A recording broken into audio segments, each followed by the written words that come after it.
नमस्कार दोस्तों, मैं हूं अवधेश शर्मा और आप सभी का हमारे YouTube चैनल में आपका स्वागत है। आज की वीडियो में आप सभी को ग्राम संगठन प्रशिक्षण का अध्याय नंबर 4 ग्राम संगठन के नियम से संबंधित आप सभी को जानकारी देने वाले हैं। तो आप सभी से रिक्वेस्ट है कि वीडियो को अंत तक देखिएगा, वीडियो को ऐड को स्किप नहीं कीजिएगा। हम पिछले वीडियो में पृष्ठ संख्या 30 का बता चुके हैं। उसके बाद पृष्ठ संख्या 31 भी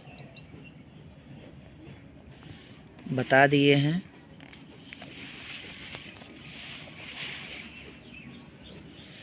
उसके बाद पृष्ठ संख्या 32 का बचा हुआ था।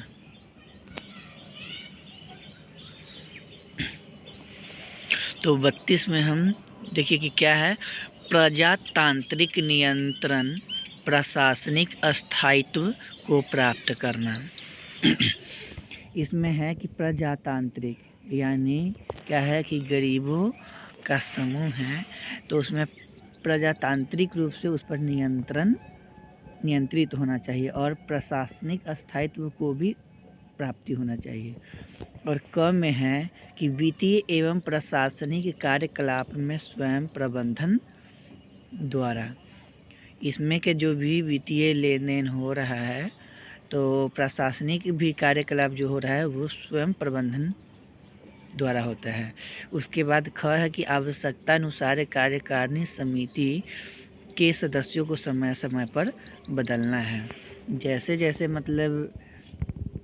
मतलब ज़रूरी पड़ेगा कार्यकारिणी समिति का, तो वैसे वैसे अदल बदल भी कर सकते हैं, क्योंकि मौका सबको मिलना चाहिए। ग में है कि सदस्य समूह के सामाजिक एवं आर्थिक विकास के लिए योजना तैयार करना है। सदस्य जो होती हैं उनको मतलब सामाजिक एवं आर्थिक विकास कैसे हो उसके लिए योजना तैयार करना है। किसके माध्यम से होगा? ग्राम संगठन के माध्यम से। उसके बाद है 17 में है कि दीर्घकालीन क्षमता एवं अस्थायित्व, मतलब बड़े काल यानी बड़े मतलब कुछ बहुत दिनों के लिए कैसे क्षमता और उस पर एवं अस्थायित्व करना है, ये है। तो क में है कि दीर्घकालिक अस्थायित्व एवं वित्तीय दृष्टि से स्वावलंबी बनाकर ग्राम संगठन चलाना। मतलब इसको ये जो ग्राम संगठन है वो तो बहुत कभी टूटता नहीं है, सबसे पहले है। उसके बाद है कि यह एक अस्थायित्व है और इसका वित्तीय दृष्टि जो होगा वो एकदम पूरा प्रजातांत्रिक होगा और स्वावलंबी होगा और उस बनाकर ग्राम संगठन को चलाना है। उसके बाद ख का है कि नियम का आवश्यकता एवं महत्व, उसका जो नियम है उसको बनाना भी है, उसका और महत्व भी देना है। उसके बाद है प्रशिक्षण विधि। तो प्रशिक्षण विधि में क्या करना है कि ब्रेन स्टॉर्मिंग यानी दिमागी कसरत और पुनरावलोकन करना है। यहाँ फ्लिप चार्ट को दिखाकर नीचे लिखे मुख्य प्रश्नों को प्रतिभागियों से पूछना है। अब यहाँ मुख्य प्रश्न में है कि एक में इस फ्लिप में आप लोगों ने क्या देखा। तो जो आप लोगों को हम पहले चित्र के माध्यम से बताए थे, जो इसमें हम पहले चित्र के माध्यम से बताए थे, इसी से संबंधित मतलब पूछा जा रहा है। तो उस चित्र में मतलब यही था कि जानकारी के अभाव के कारण सब लोग एक दूसरे से क्या करते थे कि हम पहले पानी भरेंगे, तो हम पहले पानी भरेंगे। इसी के कारण मतलब एक दूसरे में झगड़ा लड़ाई भी हो जाता था। ये हो गया। उसके बाद है कि ग्राम संगठन के संचालन के लिए नियमों को क्या आवश्यकता है। ग्राम संगठन के संचालन के लिए नियमों का आवश्यकता और बनाना ग्राम संगठन उसके लिए स्वतंत्र है। उसके बाद क्या है कि सदस्यों से जवाब मिलने के बाद फैसिलिटेटर निम्नलिखित बिंदुओं को विस्तार से बताएं। फैसिलिटेटर नीचे दिए गए प्रश्नों को पूछे। यहाँ है ग्राम प्रश्न में है कि ग्राम संगठन के प्रबंधकीय एवं वित्तीय विकास लिए किन किन नियमों की आवश्यकता है। ग्राम संगठन का मतलब वित्तीय विकास मतलब अच्छा रहने के लिए कौन कौन सा नियम की आवश्यकता है। तो ग्राम संगठन का जो अर्थसूत्र है वो नियम का आवश्यकता है। उसके बाद है कि प्रतिभागियों से जवाब मिलने के बाद निम्नलिखित बिंदुओं को विस्तार पूर्वक समझाएं। फिर यहाँ देखिए कि वित्तीय एवं प्रबंधकीय सहायता के लिए दूसरे पर निर्भर नहीं होकर ग्राम संगठन का अस्थायित्व, विकास एवं स्वयं प्रबंधन करने के लिए नियमों की आवश्यकता है। यानी इसका जो वित्तीय लेन देन है उसमें प्रबंधकीय सहायता भी मतलब है और इस पर दूसरे पर निर्भर नहीं होकर ग्राम संगठन का अस्थायित्व है और उसका विकास स्वयं प्रबंधन करने के लिए नियम की आवश्यकता है। अब प्रबंधकीय नियम क्या है? क में है कि क सदस्यता माने योग्यता, योगदान, समापन तथा निरासन। ख में है कि क्या है? बैठक। इसका नियम है वो आप लोग समझ जाइए। ग में है उपस्थिति। पहले तो होगा कि उसका सदस्यता जोड़ना है, सदस्यता लेंगे और नहीं तो उसमें क्या होगा कि समापन, सदस्यता समापन भी कर सकते हैं। और बैठक होगा, उसमें उपस्थिति होना चाहिए। घ में है निर्णय लेने में कम से कम सदस्यों की ज़रूरत हो, मतलब निर्णय जब भी लिया जाएगा तो उसमें टोटली सदस्य को ज़रूरत है। अंग में है कि किताबों का रख रखाव, जो भी रजिस्टर है उसका रख रखाव सही रहना चाहिए। च में है प्रतिनिधि बनने के लिए गुण एवं चयन की प्रक्रिया, जो प्रतिनिधि बनेंगे उनमें गुण भी रहना चाहिए कि सबको लेकर चलना है और उसमें चयन का प्रक्रिया भी फॉलो होना चाहिए। छ में है कि बैंक खाते का भी रख रखाव होना चाहिए। ज में है आंतरिक बाह्य अंकेक्षण, मतलब आंतरिक जो लेन देन हुआ उसका ध्यान बात देना है। झ में है सामाजिक नियम, जो सामाजिक नियम है वो बताना है। ट में है डिफ़ॉल्टर समूह के लिए नियम, जो समूह मतलब क्या होता है कि पैसा लेकर आराम से बैठ जाते हैं और बैंक का चुककर्ता हो जाते हैं, तो उसके लिए क्या नियम लगाना है वो हो गया। अब क में है अंश पूंजी, शेयर कैपिटल। अंश पूंजी होता है कि अगर किसी भी तरह का अगर हम बिजनेस स्टार्ट करते हैं तो उसमें अपना पूंजी लगाते हैं, तो उसी तरह की ग्राम संगठन भी एक बिजनेस है। तो ग्राम संगठन अगर बिजनेस है तो उसमें क्या होता है कि अपना जैसे समझिए सीधा कि दुकान अगर चलाते हैं तो दुकान में आमदनी पाने के लिए अपना पूंजी लगाते हैं, तो उसी तरह है कि ग्राम संगठन में अंश पूंजी यानी शेयर कैपिटल प्रत्येक समूह के प्रत्येक मेंबर को 100 रुपये के हिसाब से देना होता है। तो ये हो गया। उसके बाद ख में है बचत, वित्तीय नियम बता रहे हैं। उसके बाद ग में है सदस्यता शुल्क और घ में है अन्य शुल्क। अन्य शुल्क में मतलब दंड शुल्क और तरह का आ सकता है। अंग में है आंतरिक लेन देन। च में है आपातकालीन निधि। उसके बाद छ में है ग्राम संगठन के खर्च से संबंधित नियम। उसके बाद क्या कि फैसिलिटेटर प्रतिभागियों को 3 समूहों में बांटकर निम्नलिखित बिंदुओं पर प्रत्येक समूह में अलग अलग बिंदुओं पर चर्चा करवाएंगे।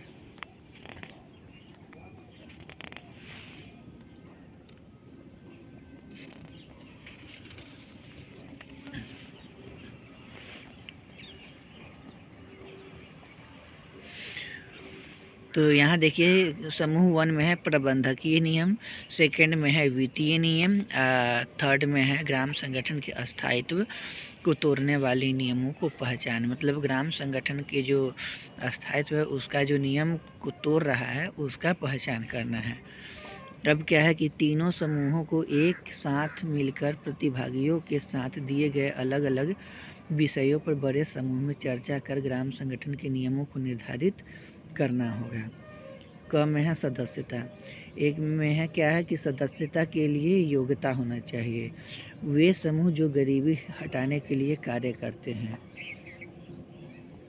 सदस्यता में कौन है कि जो सदस्यता के लिए योग्यता भी रहना चाहिए यानी गरीबी भी रहना चाहिए और वे समूह जो गरीबी को हटाने के लिए भी कार्य करेंगे। उसके बाद है गरीब से गरीब या गरीब समूह होना चाहिए। उसके बाद है कि 3 से 6 माह का समूह होना चाहिए। मतलब ग्राम संगठन में कौन सदस्यता ले सकता है उसके लिए कि सदस्यता के लिए योग्यता मतलब होना चाहिए। उसके बाद गरीबी के लिए कार्य होना चाहिए, गरीब से गरीब समूह मतलब होना चाहिए, 3 से 6 माह पुराना समूह होना चाहिए। उसके बाद वैसे समूह जो अपने द्वारा बनाए नियमों का पालन करते हो, मतलब उनमें जो समूह अपना नियम पालन मतलब लगाए हैं वो भी मतलब पालन करना चाहिए। उसके बाद है कि निश्चित स्थान एवं समय पर बैठक करते हो। जैसे एक निश्चित स्थान हो गया होगा, वो समय पर बैठक करते हैं। अब उसके बाद है कि वे समूह जो बचत लेन-देन किताबों का रख-रखाव नियमित करते हो और प्रजातांत्रिक तरीके से निर्णय करते हो या तथा पारदर्शिता बरतते हो। मतलब ऐसा समूह होना चाहिए जो लेन-देन का किताबों का भी रख-रखाव अच्छे ढंग से करते हैं और नियमित करते हैं और प्रजातांत्रिक यानी सभी के सर्वसम्मति से निर्णय लेते हैं तथा सभी के सामने मतलब पारदर्शिता रूप से होता है। उसके बाद है कि जो अन्य ग्राम संगठन का सदस्य ना हो। मतलब एक सदस्य दूसरे ग्राम संगठन का अगर सदस्य है तो उनको उस ग्राम संगठन में न्यू वाले में नहीं जोड़ा जाएगा। मतलब ये चीज़ नहीं होना चाहिए सदस्यता लेने के लिए। फिर है कि ग्राम संगठन की सेवाओं के अधिकार से अधिक उपयोग करने की इच्छा रखता हो। अब है कि जैसे कि ग्राम संगठन जो सेवाएं दे रहा है उससे भी अधिक उपयोग की इच्छा रखता हो, मतलब अच्छा से। उसके बाद है कि वैसा समूह जो अपनी क्षमता को बढ़ाकर अस्थायित्व एवं शक्तिशाली बनने का लक्ष्य रखता हो।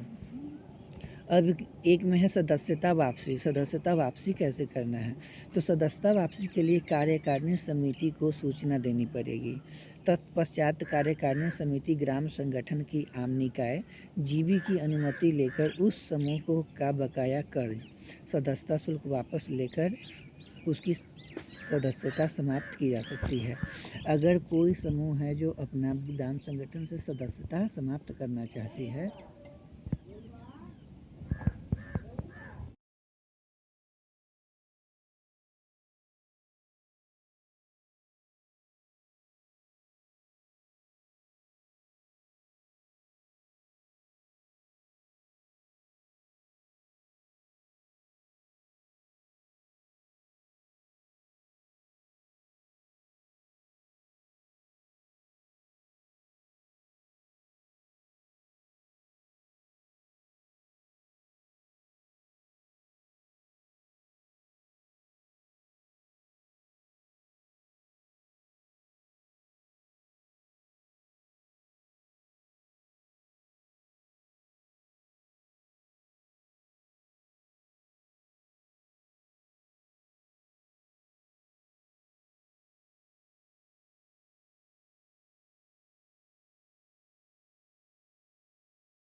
तो अध्याय नंबर 4 का हम शुरू से अंत तक दिखा देते हैं, क्योंकि अंतिम में बताना ज़रूरी होता है ताकि पता चले अच्छे से कि कहाँ तक समझाया गया है। तो आप सभी का हमारा वीडियो कैसा लगा है आप सभी कमेंट करके बताइएगा।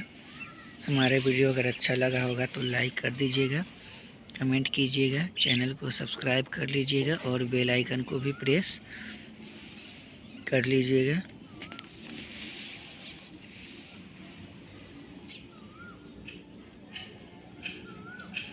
और इसमें किसी भी प्रकार का आपको समझने में कहीं परेशानी आया होगा तो कमेंट करके पूछ सकते हैं।